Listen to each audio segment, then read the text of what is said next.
now start making things in SolidWorks. And for that, I'll go to this sketch tab and I'll select this sketch tool. So I'll select the sketch tool, and now you just need to select a plane. So we have three planes: the front plane, the top plane, and the right plane in the drawing area. You can select any one of these and you can then start making things on that selected plane. Also, you can go to the feature tree and select the plane from here, or you can go to feature manager and select the plane from here. In this case, I'll select front plane, and the view will become parallel to the front plane, and we can start making things. For example, I'll go to this rectangle tool, then I'll click on this origin and I'll let go my cursor. Then I'll click again, and here it is. We have the first rectangle. Once you are done with this, press escape key and we have our very first sketch here. So that's one way of starting sketches. Now, if you want to exit out of this, click on this close sketch option, or you can also click on this exit sketch option here. So any of these options are fine. So I'll just click here, exit sketch, and we are now out of a sketch environment and back into the features environment where you can use this sketch to make 3D geometries. Now let's do this one more time, but this time instead of selecting a sketch, I will select a drawing object directly. So actually we have all of these drawing commands. I'll select the circle, and once again it will prompt us for a plane, and as you can see, planes are not highlighted here in the drawing area. So I'll just orbit my drawing slightly, but still the plane is not visible. So in these kind of situations, you can go to this feature tree and select a plane from here. So we have the front plane, we have the top plane, and the right plane. So maybe let's select the right plane now, and your view will align with respect to the right plane. Let's click at a point and add a circle. Here we are. We have the circle, press escape key, and we are out of the circle command. Now we are still in the sketch environment because we have this icon here. So as long as this exit sketch option is available, it means we are in the sketch environment. So since we are here, let's add more sketch geometries. But now instead of selecting a sketch from the sketch tab, I'll simply type S. S is the short key for the shortcut panel. So I'll type S, and this shortcut panel will show up with most popular sketch tools. Now you can again start maybe a rectangle, circle, line, or any other sketch tools from this short key, or you can also add your own favorite set of tools and start that from here. Now in this case, I'll just select this rectangle, then I'll click at 2 points, and we have the rectangle. Let's press escape, and here we are. Now we have again 2 geometries. So this shortcut panel is really great because, well, you can just add your own favorite set of tools or the tools that you frequently use here, and in that way you won't need to go to these panels every time you need to select a favorite tool. Now if you want to add or remove your favorite set of tools on this panel, then you need to go to the customization. So for the customization, go to this gear icon, click this arrow and select customize. Now select shortcut bar tab, and look at this. Here we have the sketch shortcut. So on this sketch shortcut, these are the tools which are already available. I'll go to this toolbar area.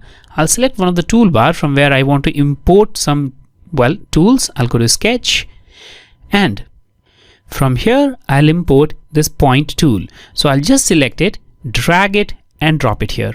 And the point tool is also added now. So now we will be able to add points as well using this.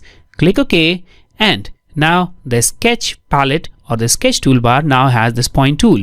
Let's try it again. So I'll type S, and here it is. Let's click at a point, and now if I click, well, we have the point. Again, click and click to add several points. I'll press escape. Now we have already added several sketches here. Let's select them all. So I'll click at a point here, and I'll make a window which looks like this. So click, hold your cursor, make a window, and now press delete key to delete those sketches. So we only have the circle now. Let's exit the sketch. So I'll click on exit sketch, and we are out of sketch environment. One more time. Let's orbit our drawing slightly so that we can see everything that we have here. All right, so that's the circle and the rectangle which we created. Now these 2 sketches are also added here on the feature tree. So we have this sketch 1, which is basically the rectangle, and this sketch 2, which is this circle.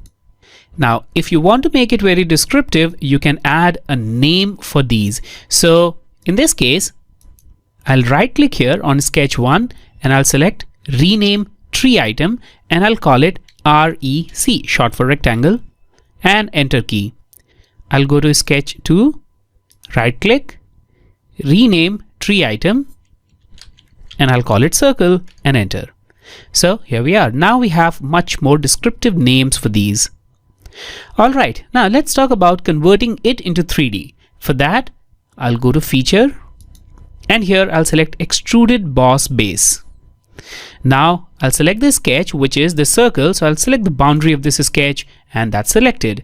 Now it is automatically converted into 3D, but you can specify a height here simply by grabbing this arrow. We have other options as well. For example, you can add a specific height here. You can add the direction, but we'll talk about that later. In this case, I'll just grab this arrow and add a height randomly. And then I'll click on this green check mark to finish this. All right, let's do it again. So I'll go to extruded boss base and once again you can select the rectangle. But in this case, as you can see, when I'm selecting the rectangle, it's just selecting the boundary and just this line only. So if you don't want that, if you want to select the entire sketch, then I'll press escape first and I'll go to extruded boss base. I'll expand this and instead of selecting the sketch line, you can now select this rectangle from here. So click this rectangle sketch and that will be selected. So you can select it from the feature tree or directly from the sketch area. Now let's press escape key one more time. And now I will select the extruded boss base feature, not from the feature tab, but from the shortcut panel. So I'll type S again, and this time I'm not in the sketch environment. I am currently in the feature environment. So I'll type S, and once again, we have a shortcut. So this shortcut panel now has tools related to the features. So we have the boss base and all the other tools here. Now, if you want to select a tool, click, it's selected. You can select the sketch from here or from here. And then once again, you can add the height. Once you are satisfied, click this green check mark and we are done. So we now have this second object converted into 3D.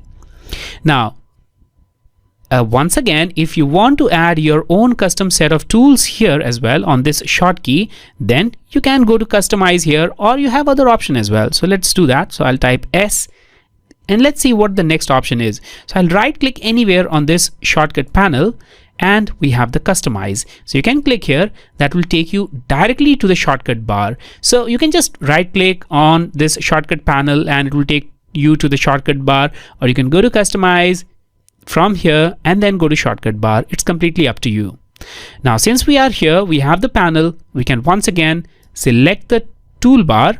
For example, maybe in this case, let's go to 2D to 3D, and from here, I'll just add maybe this tool. So I'll drag it and drop it here. So the tool is added.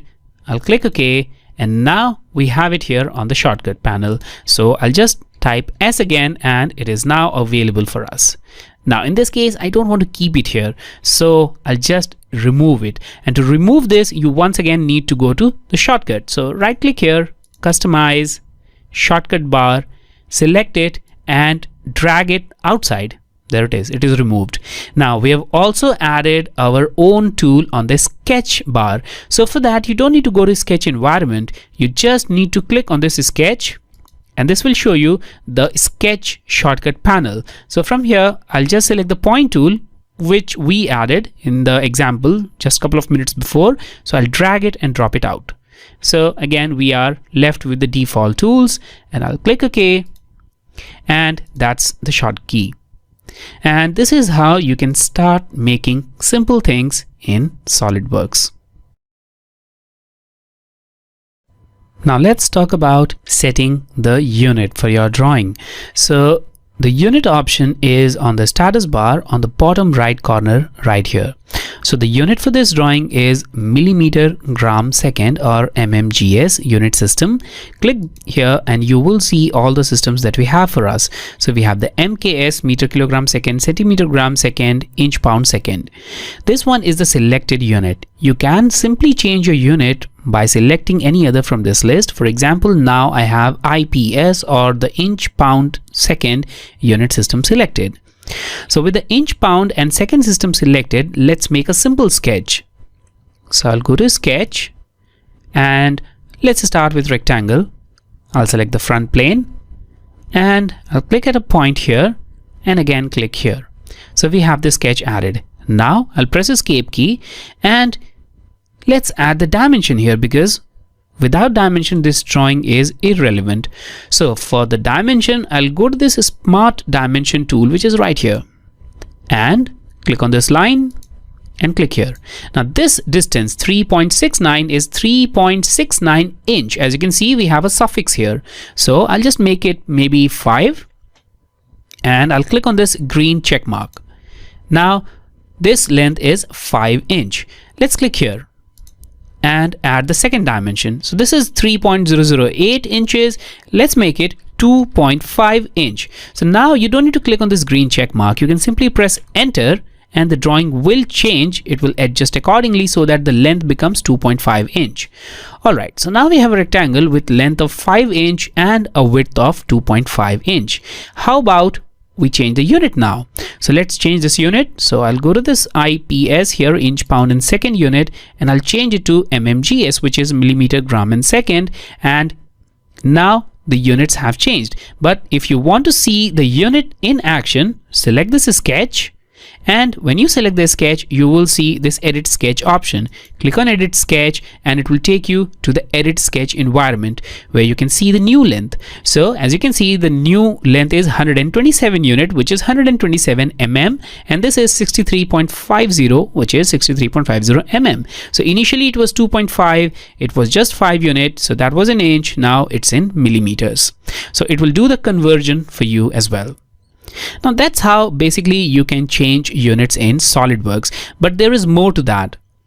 Now the unit settings can be defined for a document, and to change the unit setting for the document, you need to once again go to this option and select edit document unit.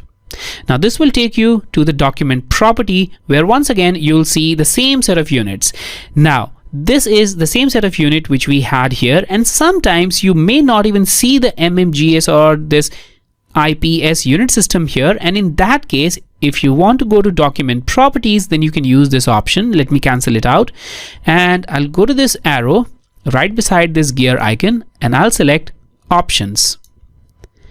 Now here click on document properties and select units. And once again we are in the same option. So here you can now change the unit. So here also you can change it to CGS, MKS, IPS or even custom unit.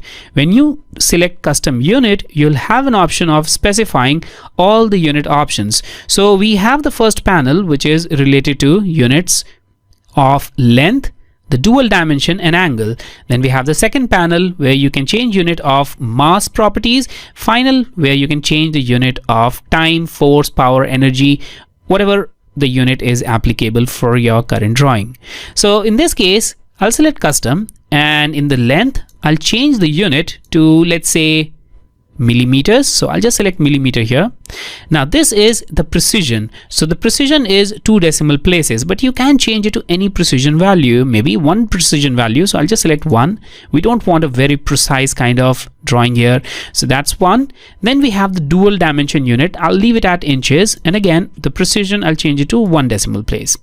Alright, for angle we have degrees. If you want to change to something else like degree, minute and radians, you can change that, but I'll leave it at degree.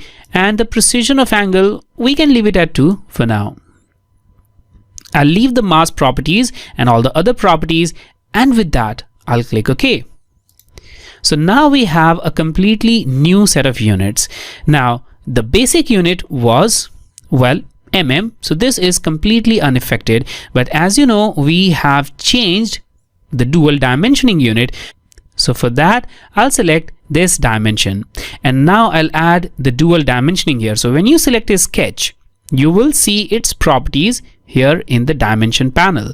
So this is the properties manager, and here I will go to this last option which is dual dimension, and I'll click on this checkbox, and now you'll see 2 dimensions here. So we have 127 unit, which is mm, and inside this square bracket we have the second dimension, which is in inches, and these settings have been already made inside the document property. So I'll click OK. There we are. Now we can see two dimensions for the same length. Now let's get rid of this completely. So I'll select it all and I'll click on delete, and I'll once again go to the document property to modify it one more time. So I'll go to this and options, document properties, and unit, and here we have custom. So let's change it to millimeter MMGS, millimeter gram in second. So we are back to normal. Let's click OK, and once again we are using MMGS. Obviously you can go to this and change it to MMGS from here as well. And let's add the rectangle one more time. So I'll go to rectangle, I'll add it here, and now once again press escape, go to smart dimension and add the dimensions. So I'll click on this line and I'll click here. Now I'll change this length to 100 unit, and now this is obviously 100 mm because we are using mm here. But if you want to override this, if you want to use a different unit for this length, then you can go to this unit option and change it to something else from here. So by default it will take the unit in millimeter, but let's say we want it in inches again. So I'll just use 100 inch for this length. Alright, now this length is 100 inch. So click on this green check mark, and now here it is. You can clearly see that it will convert your unit, which is 100 inch, into millimeters. So it will do the conversion for you because we are using MMGS. So even if you add any other unit, it will just convert it for you and add that unit here in your drawing area.